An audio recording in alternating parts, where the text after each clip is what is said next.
தினமொரு வேத வசனம்.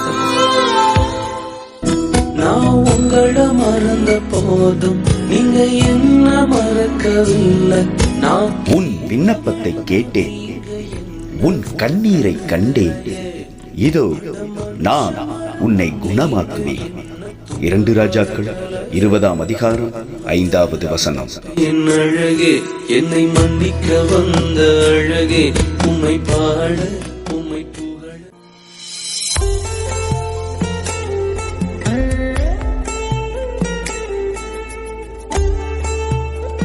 கர்த்தர் உங்களையும் உங்கள் குடும்பங்களையும் ஆசீர்வதிப்பார்.